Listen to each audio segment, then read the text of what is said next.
Today we're gonna be talking about Poe. Not that one. Or that one. Oh, come on!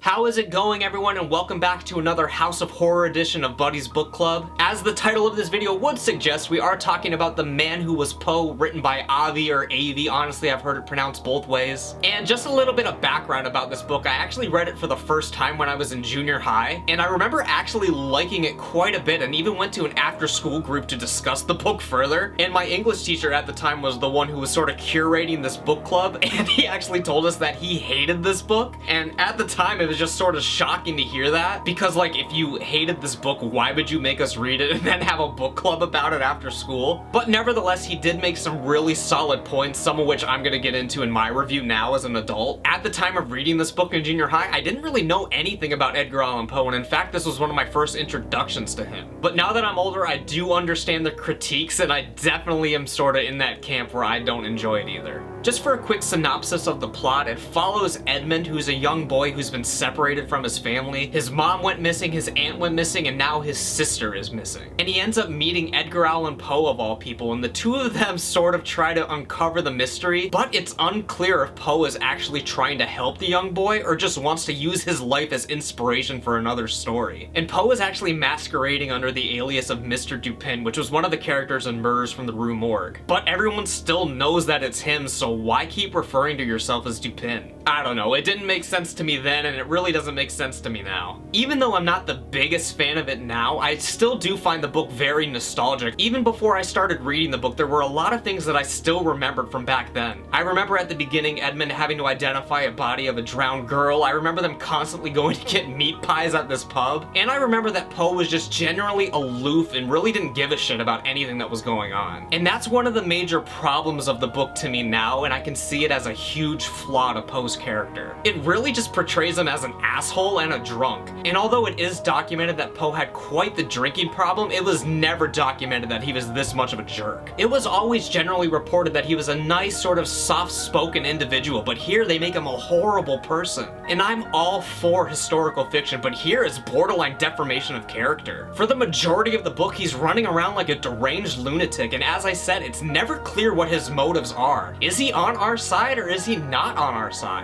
If he does have clear motives, it's not portrayed effectively. At least not really until you get to the end. And also, besides all of that, the book's just kind of boring. There's huge stretches in the middle where just nothing is going on. They're just talking, and maybe a clue gets revealed here and there, but it's so dry and it's not enough to keep you interested. But then when you get to the last 40 or 50 pages or so, it starts zooming along at a rapid pace. It's just so jarring when it was such a slow build and then a million things start happening. So it's a very unbalanced book. It is very nostalgic for me, but I don't really know if I can recommend this book to anyone. I don't think that there's much of an audience for it. In fact, if I wasn't really talking about it right now, it would probably just get lost in time. I'm not sure if people still read this in schools. Although I haven't read them, I know Avi has a lot of other works that are generally more critically received, and that's mainly what he's known for. So if anything, it's just sort of buried in his back catalog. So if you're a huge fan of Avi, you might want to check this book out, but other than that, I would say stay away. Because although I did enjoy reading parts of this just for the nostalgic factor, I don't think that I'm ever going to be reading this again. And it's unfortunate because I really did want to like it because I liked it so much when I was younger. But I guess it's just like anything else, when you see it through adult eyes, it's just not as good. But anyway, I've complained long enough. I'm gonna go ahead and wrap up this video. Have you read The Man Who Was Poe? If you have, let me know down in the comments below. Do you agree with what I said, or do you think I'm maybe being a little too harsh? Either way, let me know because I genuinely want to know what you think. And as always, if you guys haven't already, please make sure that you subscribe to my channel and turn on notifications so you know when I come out with new videos. And if you were to give this video a thumbs up and share it with a friend, it would be greatly appreciated. And as always, let me know what you guys want to see next. What are some other horror books or historical fiction you think I should check out? Again, just let me know, and thank you guys for watching. I'll see you back here tomorrow for another video. And as always, take care and stay spooky.